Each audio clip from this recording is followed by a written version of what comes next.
Abby, hindi ko gustong palitan ng tatay mo. I just want to be a part of your life. Abby, put your phone down and talk with me properly.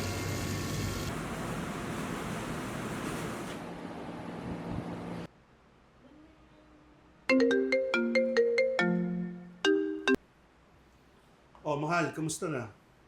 Okay lang ba dyan? Well, here, lunch didn't go well.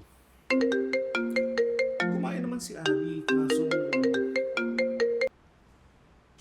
Hello, Ma? it feels like Abby doesn't Okay want naman me po here. ako. Kaso Ma, itong si Raph, nilagyan ng ketchup yung sinigang. Like, who even does that?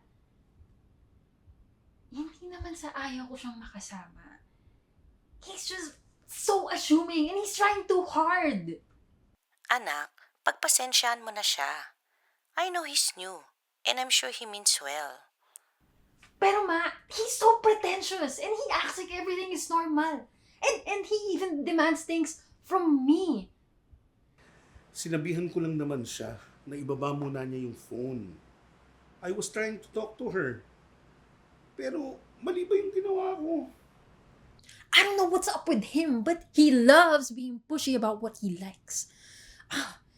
Not to mention, he just assumes I'm fine with everything, when in fact, he's the only one insisting that everything seems fine.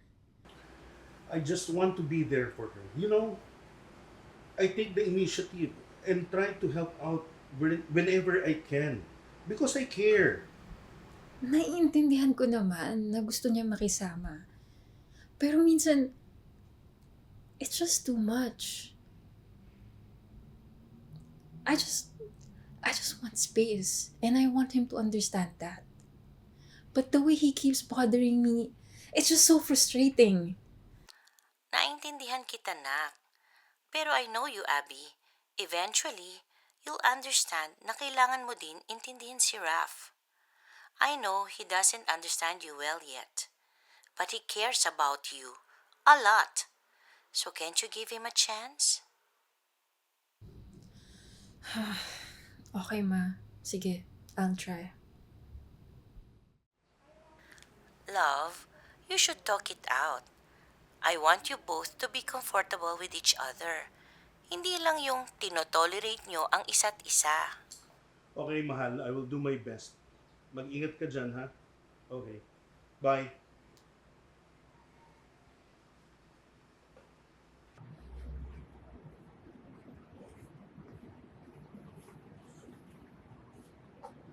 Abi? Abi, alis lang ako sandali.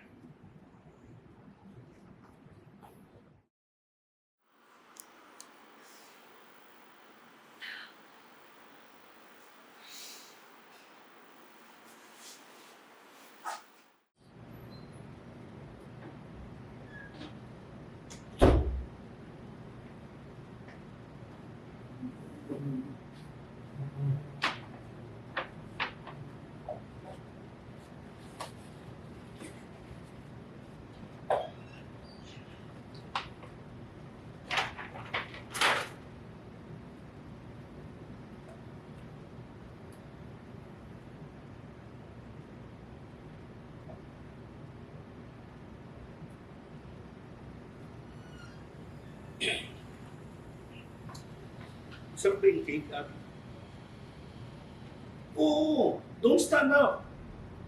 Sit down! Talagang binili ko yung cake na yan. Kasi nakita ko kanina sa ref, yung picture mo ang bata ko. So, I figured you love chocolate. That's why I bought it.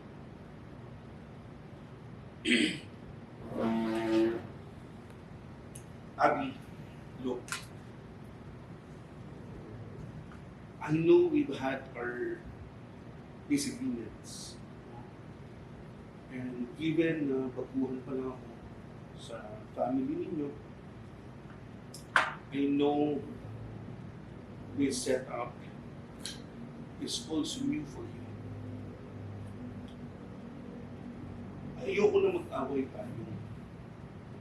Not just for your mom, kundi para sa ating dalawa. Abby, alam ko, hindi ako ang tatay mo.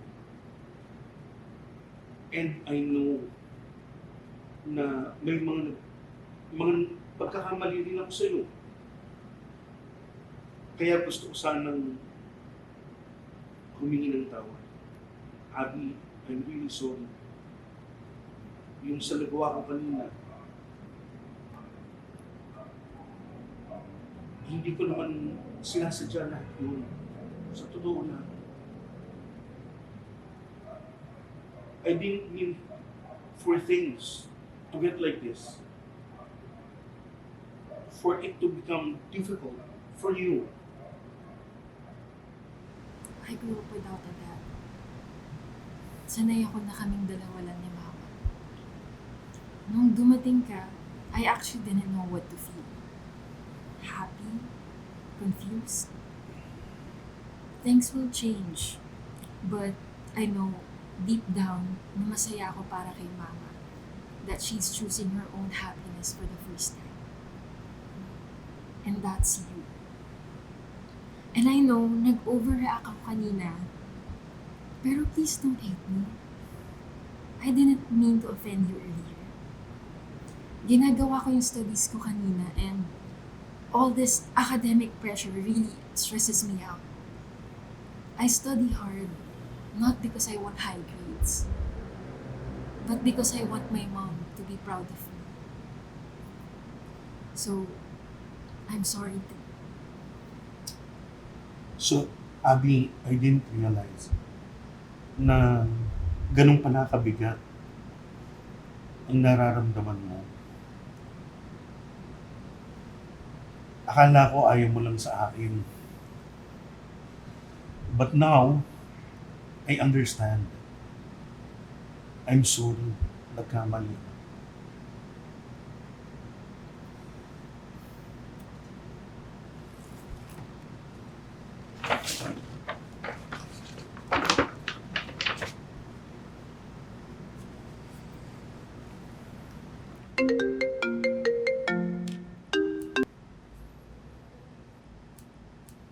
Kamusta na kayo dyan, nak? Okay naman, Ma.